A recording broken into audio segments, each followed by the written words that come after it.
ನಮಸ್ಕಾರ ಸ್ನೇಹಿತರೆ, ನಮ್ಮ ಮನೆಯಲ್ಲಿ ಇರುವ ಈ ಒಂದು ಎಣ್ಣೆ ಅದೆಷ್ಟು ಕೋಟಿ ರೂಪಾಯಿ ಬೆಲೆ ಬಾಳುವ ಔಷಧಿಗಳಿಗೆ ಸಮ ಅಂತ ನಿಮಗೆ ಗೊತ್ತಾ?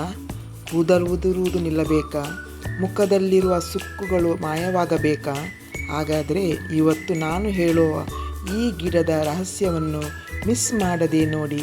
ಹಿಂದಿನ ಕಾಲದಲ್ಲಿ ನಮ್ಮ ಅಜ್ಜಿ ತಾತಂದಿರು ಯಾವುದೇ ಡಾಕ್ಟರ್ ಹತ್ತಿರ ಹೋಗ್ತಾ ಇರಲಿಲ್ಲ. ಯಾಕೆಂದರೆ ಅವರ ಕೈಗೆ ಸಿಗ್ತಾ ಇತ್ತು ಈ ಒಂದು ದಿವ್ಯ ಔಷಧ. ಇಲ್ಲಿ ಒಂದು ಮುಖ್ಯವಾದ ವಿಷಯ ಇದೆ ಫ್ರೆಂಡ್ಸ್. ಇದನ್ನು ಸರಿಯಾಗಿ ಬಳಸದೆ ಹೋದರೆ ಲಾಭಕ್ಕಿಂತ ನಷ್ಟನೇ ಜಾಸ್ತಿ. ಹಾಗಾದರೆ ಬಳಸುವ ಸರಿಯಾದ ಕ್ರಮ ಯಾವುದು ಗೊತ್ತಾ? ಈ ಗಿಡದ ಎಲೆಗಳನ್ನು ಹೇಗೆ ಬಳಸುವುದು 90% ಜನರಿಗೆ ಇವತ್ತಿಗೂ ಗೊತ್ತೇ ಇಲ್ಲ.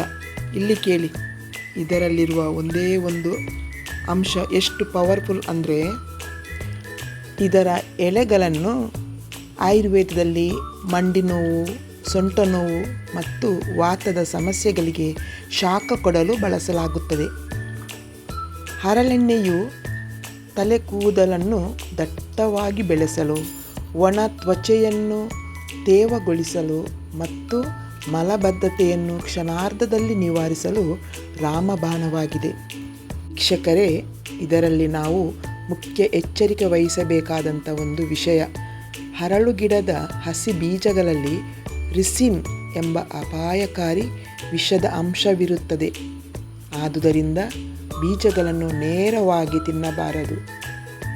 ಆದರೆ ಸಂಸ್ಕರಿಸಿದ ಹರಳೆಣ್ಣೆ ಬಳಕೆಗೆ ಸಂಪೂರ್ಣ ಸುರಕ್ಷಿತ.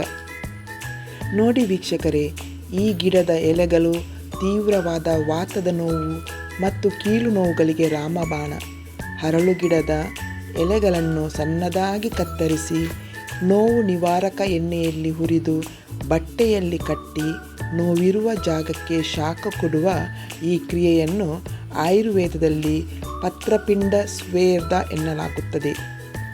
ನೋಡಿ, ಈ ಹರಳು ಗಿಡದ ಬೇರುಗಳು ಕೂಡ ಬಹಳ ಪ್ರಯೋಜನ.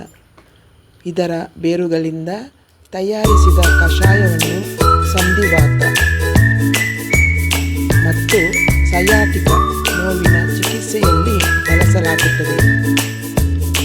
ವೀಕ್ಷಕರೇ, ಈ ಮಾಹಿತಿ ನಿಮಗೆ ನಿಜಕ್ಕೂ ಉಪಯುಕ್ತ ಅನಿಸಿದರೆ ದಯವಿಟ್ಟು ನಿಮ್ಮ ಫ್ರೆಂಡ್ಸ್ ಮತ್ತು ಫ್ಯಾಮಿಲಿಗೆ ಶೇರ್ ಮಾಡಿ.